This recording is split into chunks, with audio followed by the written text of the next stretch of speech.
Welcome to Financier, your place for business, finance, and wealth creation knowledge. Today we are going to reveal the 14 laws of business.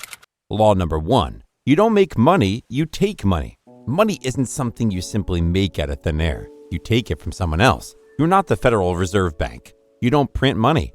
So you have to take it from someone. How do you do that? You have to provide value, just like Bezos did with Amazon. He saw an opportunity in the booming internet industry and took it. He didn't make money. He took it from an opportunity that was lying in front of everyone. Every dollar in your pocket used to be someone else's. Don't focus on making money. Instead, focus on providing immense value. Find an opportunity as Bezos did with the internet and seize it. That's how you take money. Law number 2. Now on to our second law. Poor customers are bad customers. No, we're not being rude. We're being realistic. A business cannot thrive on low-paying customers. As Patrick Bet-David once said, you're not running a charity, you're running a business. Remember who your ideal customers are. Online businesses thrive when they target customers who see value in their offerings and are willing to pay for it. Those who have more money, who are accustomed to certain lifestyles, and for whom money holds a different kind of value, are the ones who are less likely to be overly frugal when it comes to spending it. They've got the money and they're willing to spend it on value-added services. It's not just that they're splurging mindlessly, it's just that they understand the concept of you get what you pay for and are willing to pay for quality. Poor customers, or rather customers with less disposable income, tend to be more frugal. Every dollar holds a higher value to them, and so they're more careful about where they spend it. They're more likely to haggle, to ask for discounts, to settle for less to save money. They're not bad people, but they can be bad for business, especially if your business model isn't designed to cater to that market. So, the takeaway from this law is know your customers, know their purchasing power, understand the value they place on money, and then shape your business strategy accordingly. You'll find your business dealing with customers who appreciate your offerings and are willing to pay for it, rather than constantly haggling over prices. Next up, law number 3. You get paid by the size of the impact of the problem you solved. The bigger the problem you solve, the bigger the paycheck. Google didn't become a billion-dollar corporation by selling cookies, even though today cookies are a big thing on the internet. They revolutionized how we access information. They solved a huge problem, and now they're reaping huge rewards. Elon Musk said, if you get up in the morning and think the future is going to be better, it is a bright day. Otherwise, it's not. And this very outlook is what has driven him to solve some of the biggest problems facing humanity today. Take Tesla, for instance. Before Tesla came along, electric cars were more of a novelty, an afterthought in the automobile industry. But Musk saw the massive problem of dependence on fossil fuels and the adverse impact of carbon emissions. So what did he do? He decided to make electric cars cool, fast, and most importantly, accessible. Today, Tesla is a frontrunner in the electric vehicle industry, and Musk has redefined transportation for the future. He identified a significant problem, presented a viable solution, and is now enjoying the rewards of that solved problem. So if you're asking yourself what business you should start or what product you should develop, stop looking for cool ideas. Instead, look for problems, big problems, problems that affect a large number of people. Then find a solution to that problem. That's where your big paycheck lies. In the end, the size of the problem you solve directly impacts the size of value you create. And the size of the value you create, well, that directly impacts the size of your wealth. Law number 4 is track everything and understand data. Your data. You can make informed decisions, eliminate guesswork, and strategize for future success. Think about it. Every single click on Facebook is tracked, and that's how they can serve you such personalized ads. Remember, what gets measured gets managed. When we say track everything, we mean it. If you're running a business, every little detail can and should be tracked and analyzed. How many people visited your website today? How many of them made a purchase? Which products are most popular? What's the average customer spend? How effective was your latest marketing campaign? By monitoring these details, you can spot trends and patterns. You can identify what's working and what's not. This empowers you to make proactive changes rather than reacting when it's too late. It's like being the captain of a ship and constantly checking your instruments to make sure you're on course. If something isn't working, you can adjust your strategy before you veer too far off track. But data isn't just raw numbers. You have to analyze your data to benefit from it. You will understand your customers better, fine-tune your products and services, enhance your marketing strategies, and ultimately grow your business. You might be thinking, well, I'm not a big corporation. I'm just a small business. But that's the beauty of data. No matter how small. Next up, law number 5, perceived value is worth more than actual value. Yeah, the market isn't rational, it's emotional. Why do people pay thousands for a Rolex when a $50 watch tells the time just fine? It's all about perceived value. Create a product or service that people perceive as valuable, and they'll be willing to pay a premium. Think back to the days of bartering, way before money was a thing. Let's say you're a skilled hunter, and I'm a skilled gatherer. I have a surplus of berries, and you've got a freshly hunted rabbit. Now, to me, your rabbit holds more value because I can't hunt, and I'm bored with berries. To you, my surplus of berries holds more value because you're sick of rabbit meat. So we make a trade. You might think, hey, that's a fair trade. But in reality, I'm winning because to me, the rabbit holds more value than the berries. And you're winning because the berries hold more value to you than the rabbit. In essence, it all comes down to perception. This principle holds true even today. Why do people buy a diamond ring for thousands of dollars when a synthetic one that looks exactly the same costs just a fraction of that? It's because of the perceived value. Take Starbucks, for example. They've built $1 billion business by selling not just coffee, but an experience. You can buy a coffee for $1 at a diner, but people willingly pay $4, $5, or even $6 for a Starbucks. Why? Because of the perceived value. The ambiance of the store, the smell of the coffee, the friendly baristas, the brand's reputation, and the picture for their boring Instagram story. So, what's the key takeaway here? When creating your product or service, focus on the perceived value. How can you make your customers believe that your offering is worth more than the price tag? How can you make the value they get from your product or service seem more significant than the money they part with? Make sure you understand the perceived value of what you're offering, and make sure your customers do too. Only then will they be willing to part with their hard-earned money. And if you like what we offer you today, give us a follow and see more of our content. On to our 6th law, understanding that your ship is going to sink one day. Imagine you're a captain of a ship. Now, you don't set sail thinking your ship is going to sink, right? But that doesn't mean you're not prepared for it. You have lifeboats, life jackets, distress signals, because you know deep down, no matter how sturdy your ship is, there's always a chance it might sink. No empire lasts forever, not even a business. Take the story of Blockbuster, for instance. They were the giant of video rentals, seemingly unsinkable. But then technology evolved. The market shifted, and they failed to pivot.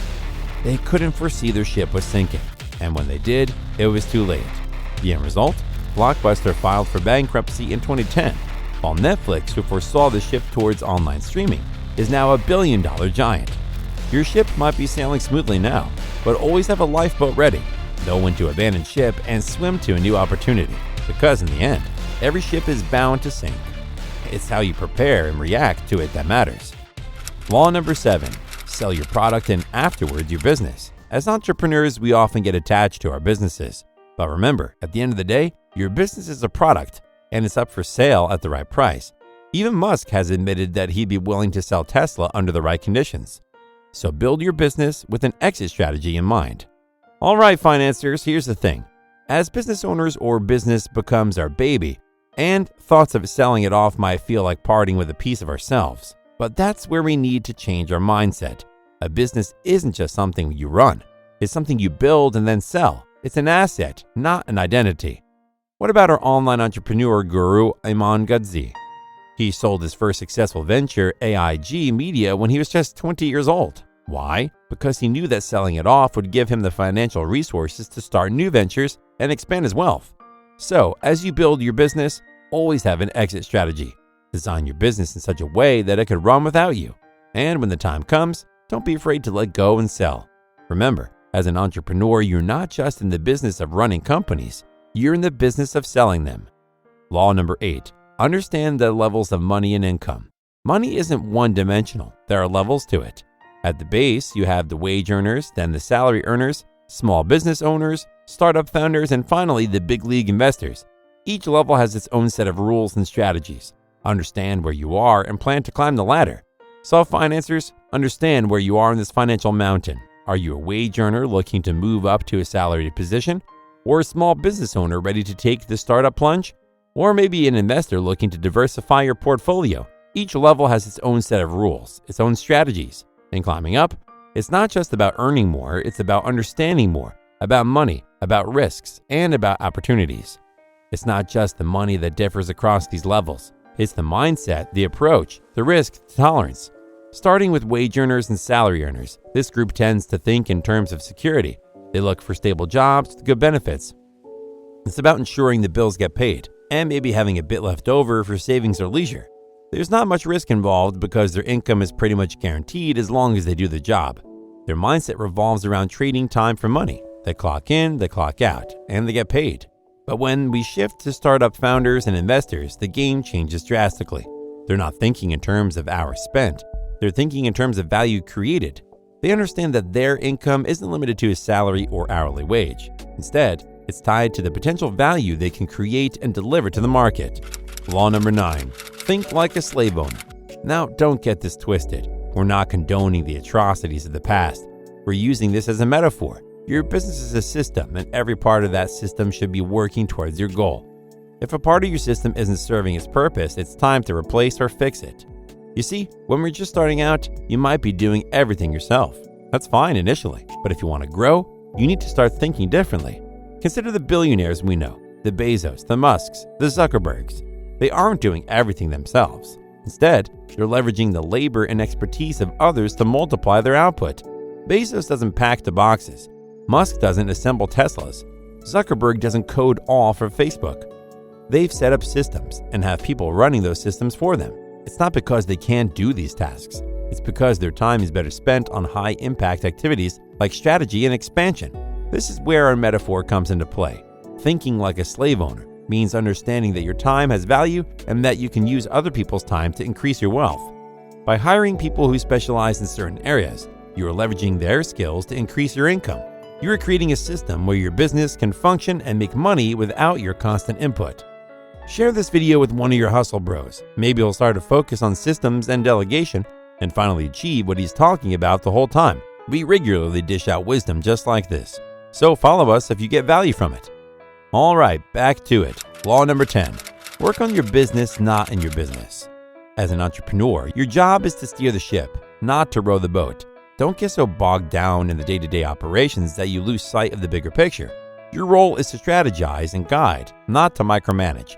In essence, you want your business to operate like a well-oiled machine, one that can function without you needing to constantly intervene. To accomplish this, you need to delegate tasks, build efficient processes, and invest in tools and technologies that can automate routine work.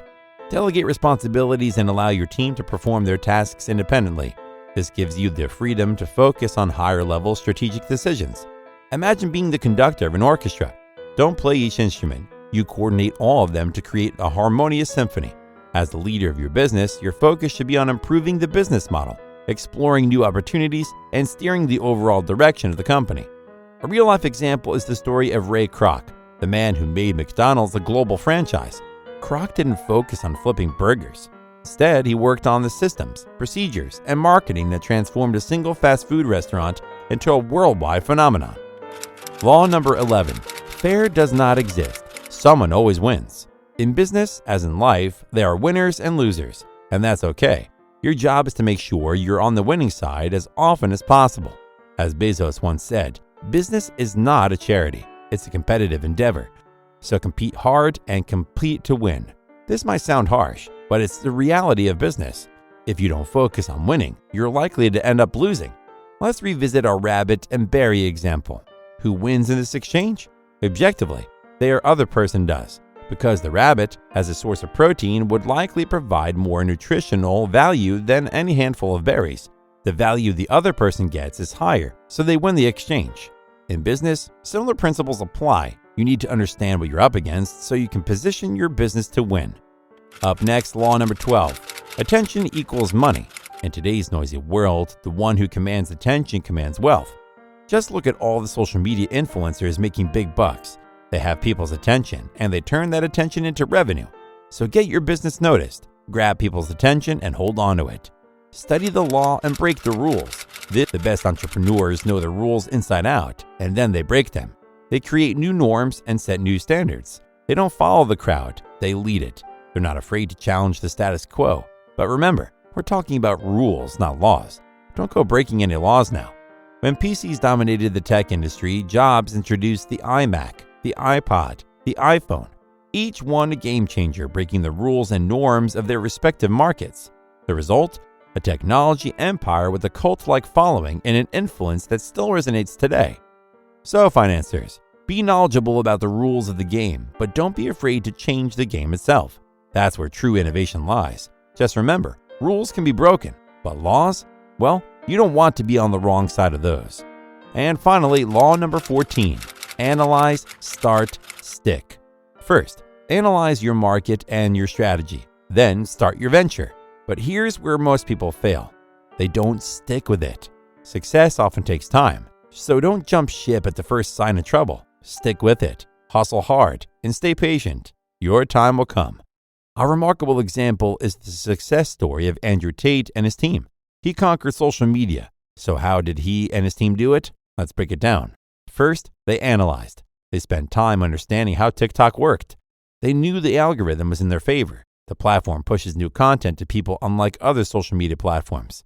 But that's not all. They found out that TikTok loves short-form content, quick, impactful videos that can hold the viewer's attention. Then they started. Andrew and his team did not just start posting haphazardly. They had a strategy. If you found this video helpful, follow us and share the video with a friend who needs to listen to the laws as well. Let's spread this knowledge. Until next time, keep improving yourself.